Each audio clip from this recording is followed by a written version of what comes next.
Every once in a while, you get asked to go on a hunt with somebody who, when you go with them, you realize they know more about that species than you could ever dream to know. I'm fortunate to have a friend in Jim Baichtal that not only is he a great guy, but he knows more about blacktails than probably any person around. That is a major league eye guard on that one. Those are whitetail style eye guards. Jim is by far the most knowledgeable person as far as geology and how the landscape has evolved, how the indigenous people have used those landscapes. He knows that more than any person I've ever met. And to hunt with somebody who knows all that, who can point out all these little features about, oh, this is an indigenous fish trap made out of rocks at the high tide, or, oh, this is a camp where the natives were at, this is da-da-da. I'm just, even if I'm not here hunting, I'm like, man, I need to scribe all this down. That's remarkable. To be that accurate at 70 yards with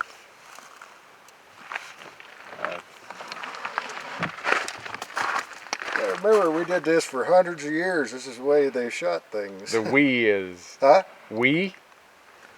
We as humans hunting. Okay, now I'm not part of that we.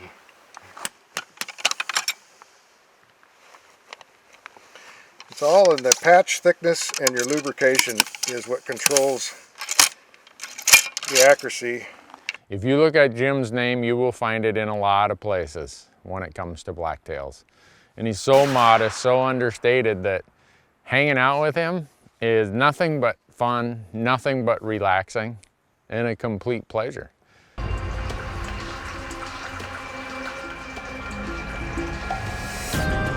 One of the things that kind of complicated this hunt is it was supposed to be a 5-day hunt, and rain and rain and rain, as Southeast Alaska is known for.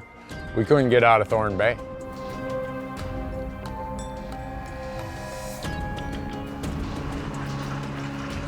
Well, what was going to be a 5-day Sitka Blacktail hunt, thanks to no fly weather, is now going to be a 4-day Sitka Blacktail hunt. So when you come to Alaska, there's really nothing to do about it. Weather rules here, and people get in trouble by doing stupid stuff. And I get in enough trouble without doing stupid stuff. I don't need to do stupid stuff. So anyhow, until this lifts and clears, which they think maybe tomorrow morning it'll start breaking, we're down to a 4-day blacktail hunt. So.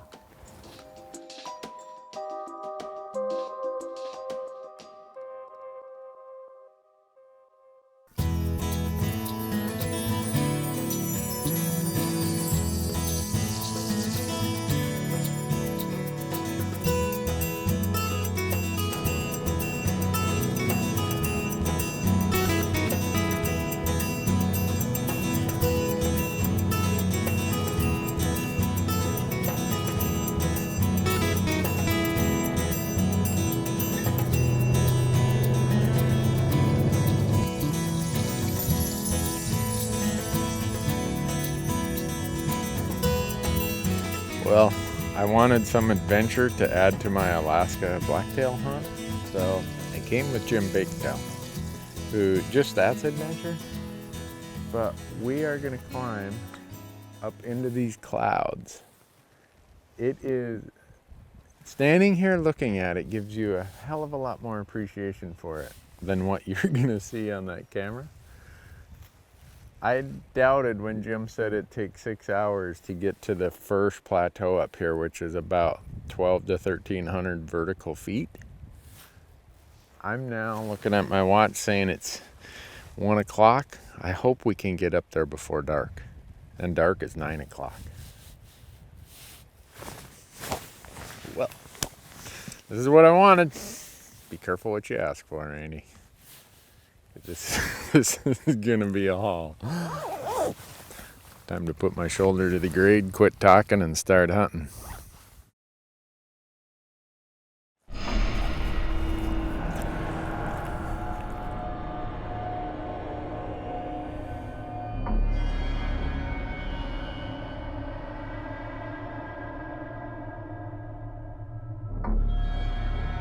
If you want to hunt big blacktails, Sitka blacktails, in southeast Alaska, you need to go to the alpine. I've done sheep hunts with friends, I've done extreme elk hunts. There is no terrain that extracts more out of you than climbing to the alpine, starting at sea level in southeast Alaska. We're about 400 feet from where we started to climb up. All right. And the brush is thick. Yeah, I know this cakewalk stretch here has been something else. This was a 6-hour hike to go 1 mile. And when Jim warned me about that, I started laughing. I'm like, there is no 1 mile stretch in America that will take me 6 hours. Well, I'm wrong. I have found in southeast Alaska there are plenty of 1 mile stretches that take 6 hours. When you add in all the devil's clubs, the brush, the blowdown, the mossy logs, the wet, slippery, just slimy stuff, it is the most miserable navigating of any navigating I've done in all of doing this TV show. Well, Jim, you told me it was 6 hours. We've been at it 5. We're just about there. We might break a record. Oh, yeah?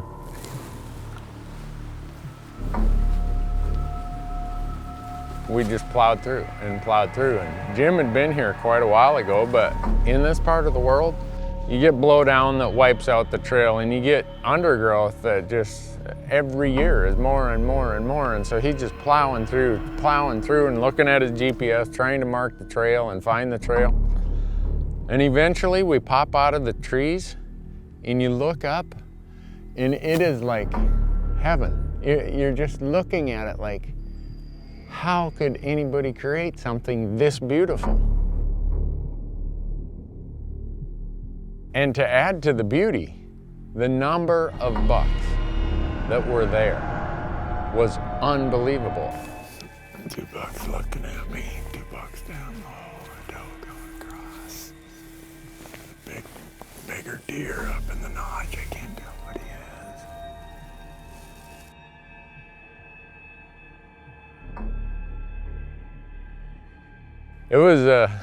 It was easy to sleep that night because of the energy it took to get here.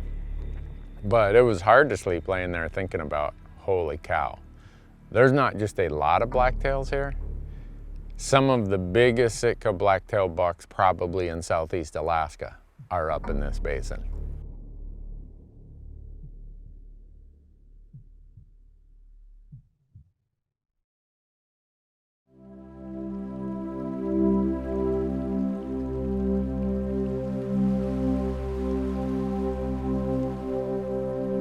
What do they have for predators on this island? There's a wolf. Okay. And us. I know. They're going to see some predation here in the next 12 hours, hopefully.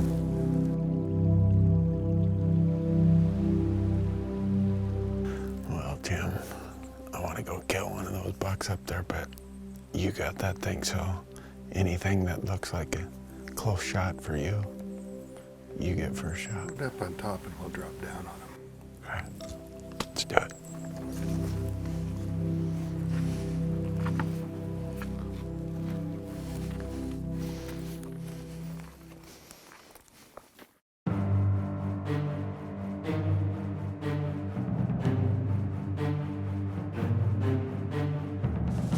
So the first morning we get up and there are just deer everywhere, and I'm thinking, man, we should just go after one of these. And Jim's like, no, settle down, young guy. We want to go up and around. And so we spend about 4 more hours working our way up these really cool limestone formations. I mean, just really cool. So we get walking up there, and we're just bumping deer after deer after deer.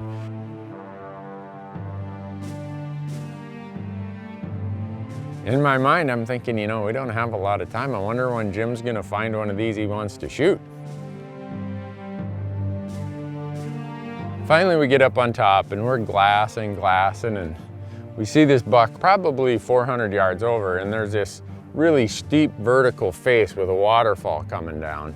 And he's just feeding away, and I'm looking at him. I'm like, holy cow, that is a super buck.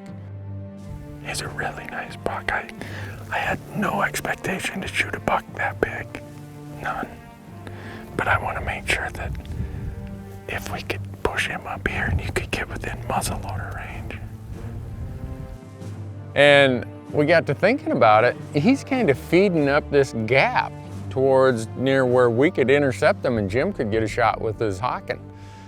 And so we go over there. Well, Jim goes over there by himself actually and scouts it out, and he looks, comes back, and he says, you know, if we go over there and that buck keeps feeding up, I think I could get on him. Can you see him? He fed out of sight. If he feeds up, I got him at 5-0. 50 yards. If it goes wrong, you've got him, it's at 1-3-0 right now in the wide open all the way up. One of us. We'll kill him. Well, let's just get up there then.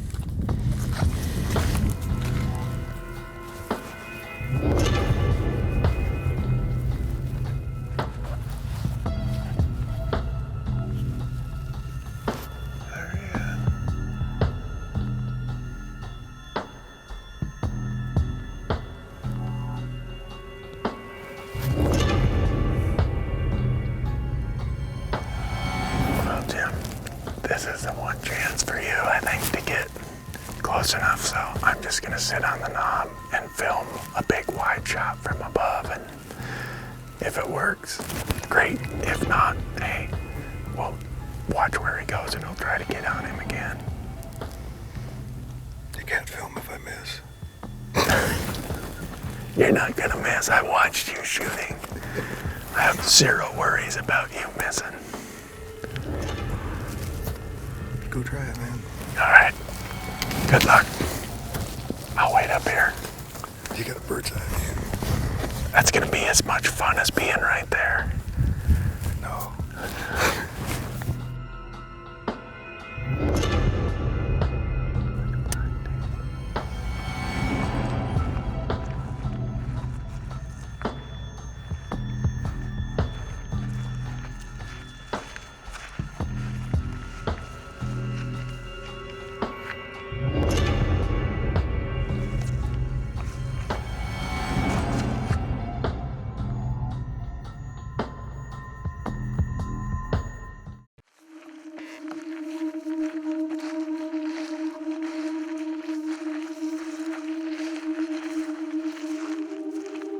What ends up happening is this buck's down in this chute, and there's this rock ledge that goes up this way. And I go up here with a couple cameras and I'm filming everything, while Tyler, the camera guy, and Jim come down this chute because the buck bedded down there.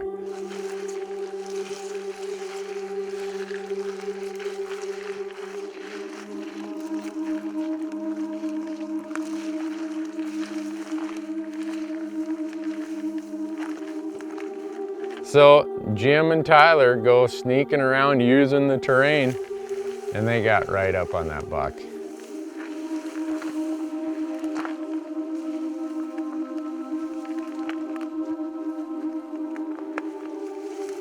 Probably get down and sit down.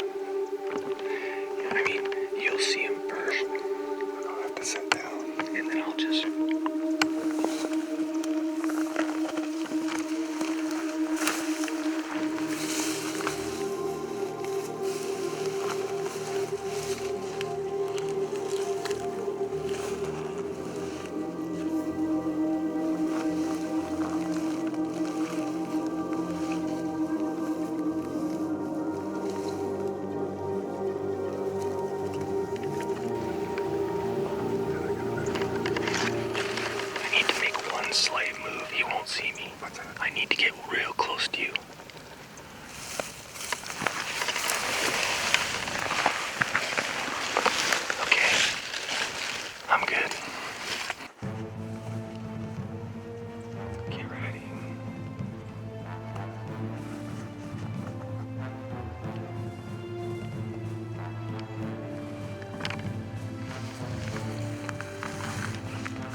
The buck would look back, he'd look up, go back to doing his thing, he'd look back, look around.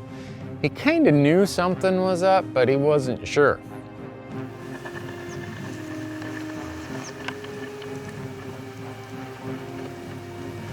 What about shooting him in his bed for TV World? If you just flatten him right there, it's fine. I could probably do it. It's all what you want to do. I know I can kill him right here. And I don't know what Jim was doing. It looked like he was just dry firing or something, because he kept going through the motions like he's gonna shoot. Do that, and then do it again. And I'm like, is this guy ever gonna shoot? Okay, then. I'm gonna have to slip it in right over the rear hand.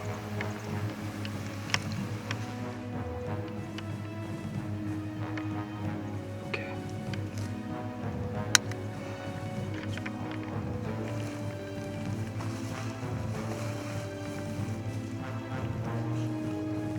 I'm on him.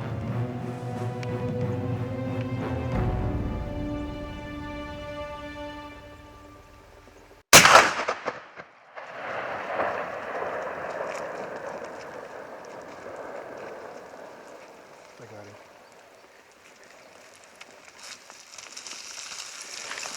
Got the hay. I love you. I drilled him. Drilled him perfect. We slipped it in there. Oh, lying down a shot like that to slip it in the last rib. That's tough. Thank you, Brother Hawken. Whew, he's a nice buck. It's a dandy buck. You gotta come to dandy places like this to find dandy bucks. And share it with friends.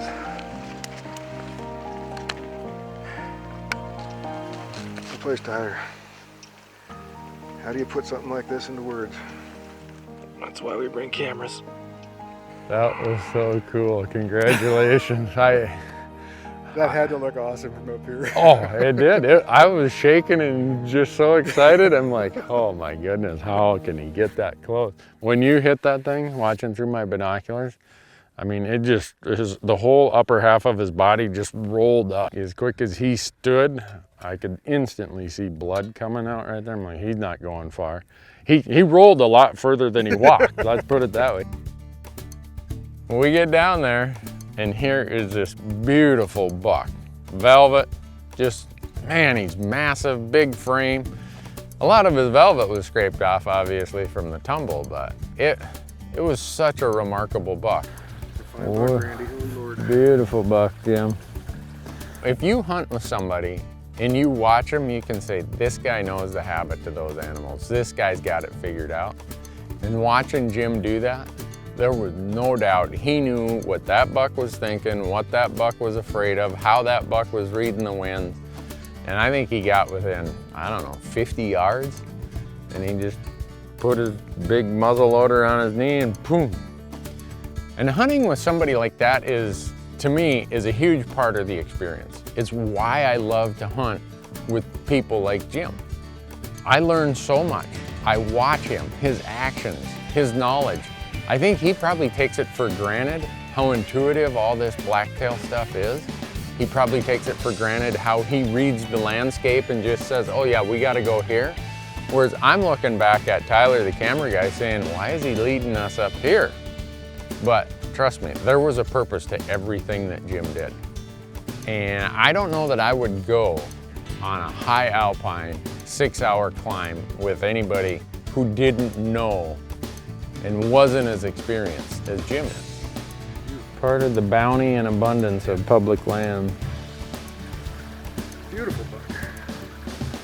Let's go see if we can find you one of them. Well, if we don't, we've done more than what I could have ever dreamed of on a hunt like this.